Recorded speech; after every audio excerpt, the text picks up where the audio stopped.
आपल्याला काहीतरी पौष्टिक शिवाय झटपट होणारं बनवायचं असतं, तर अशा वेळेस हे रव्याचे अप्पे खूप छान पर्याय आहे. आतून लुसलुशीत तर वरून कुरकुरीत असे हे रव्याचे अप्पे भाज्या घातल्यामुळे खूप पौष्टिक तयार होतात आणि चवीलाही खूप छान लागतात.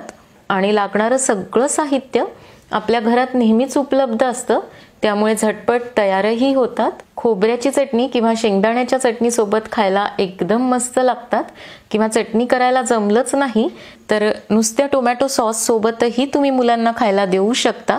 तर लगेच आता करायला सोपे असे हे रव्याचे अप्पे कसे बनवायचे ते आपण पाहूया. रव्याचे अप्पे करण्यासाठी इथे मी 1 कप रवा घेतला आहे. तर हा रवा मी कच्चाच घेतलाय, भाजून घेतलेला नाही. आणि आपण उपम्यासाठी जो रवा वापरतो तोच रवा आपल्याला इथे घ्यायचा आहे. यामध्ये आता 1 चमचा मीठ घालूया आणि हे दोन्ही आपल्याला मिक्स करून घ्यायचं आहे. आता इथे मी अर्धा कप दही घेतलंय.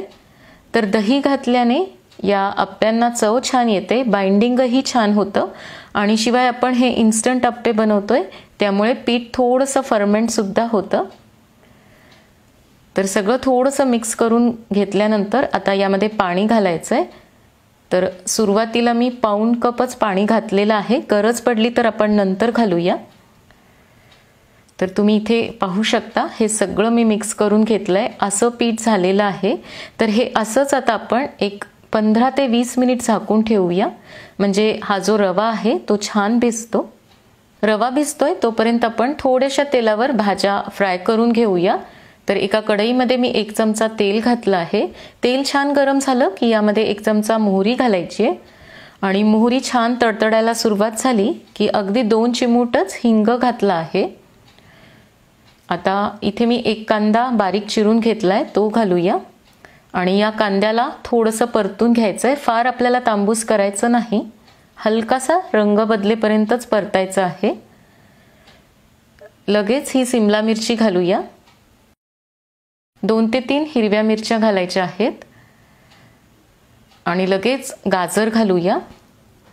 इथे मी थोडेसे स्वीट कॉर्न घेतले आहेत आणि ग्रीन पीज पण घालायचे आहेत. तर भाज्या तुम्ही तुमच्या आवडीप्रमाणे घालू शकता.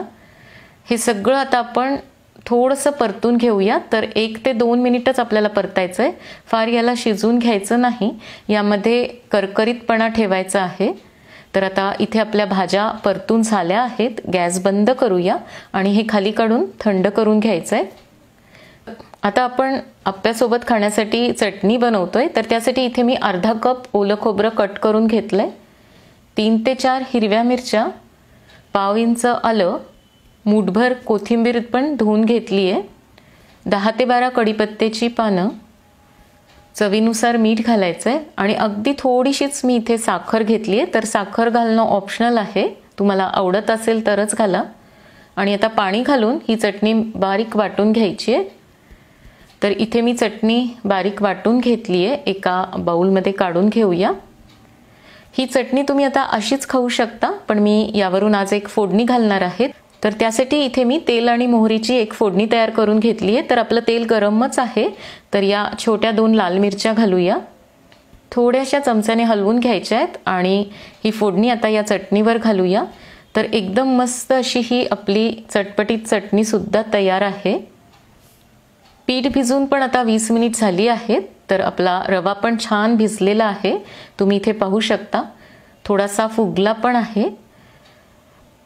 तर आता यामध्ये आपण ज्या भाज्या परतून घेतल्या होत्या तर त्या घालायच्या आहेत. तर भाज्या व्यवस्थित थंड करून घ्यायच्या आणि मगच यामध्ये घालायच्या आहेत. तर खूप सुरेख रंग दिसतोय भाज्यांचा.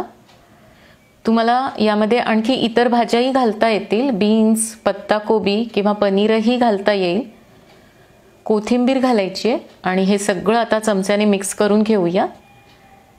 तर आपण 1 कप रव्यासाठी इथे अर्धा कप दही आणि पाऊण कप पाणी वापरलेलं आहे. तर तुम्हाला हे थोडंफार कमी जास्त लागू शकतं, तर पाण्याचा अंदाज घेऊन पाणी घालायचं आहे. तर आता व्यवस्थित आपलं हे बॅटर तयार झालेलं आहे, तुम्ही पाहू शकता एवढं घट्ट आहे. तर अगदी परफेक्ट असं झालेलं आहे. यामध्ये आता आपण अर्धा चमचा सोडा घालूया आणि अगदी 1 चमचाच मी यावर पाणी घातलंय. एकाच डायरेक्शनमध्ये आता हे सगळं आपल्याला फेटून घ्यायचं आहे. तर तुम्ही या पिठाची कन्सिस्टन्सी पाहू शकता, अशीच ठेवायची आहे. फार घट्टही पीठ ठेवायचं नाही आणि फार पातळही नाही. असं ठेवलं म्हणजे मग आप्पे एकदम छान मस्त फुलतात आणि आतून लुसलुशीत व वरून कुरकुरीत तयार होतात. तर इथे मी आता हे पीठ फेटून घेतलंय. लगेच याचे आप्पे बनवायचे आहेत. गॅसवर पण मी आधीच आप्पे पात्र गरम करायला ठेवलं होतं, तर आता छान गरम झालेलं आहे.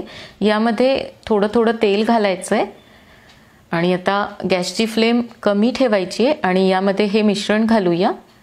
तर थोडीशी जागा फुलायला ठेवायची आहे. कडेने आधी पीठ घालायचं आणि नंतर मध्यभागी घालायचं आहे, कारण मध्यभागी पॅन अगदी पटकन गरम होतो. आणि आता गॅस मीडियमवर करून यावर झाकण ठेवूया आणि मीडियम फ्लेमवर हे आप्पे छान भाजून घ्यायचेत. आता साधारण 2 ते 3 मिनिट झाली आहेत. तर झाकण काढून पाहूया. तर एकदम मस्त असे आपले आप्पे फुलले आहेत, तुम्ही पाहू शकता. थोडेसे आकाराने मोठे पण झालेले आहेत.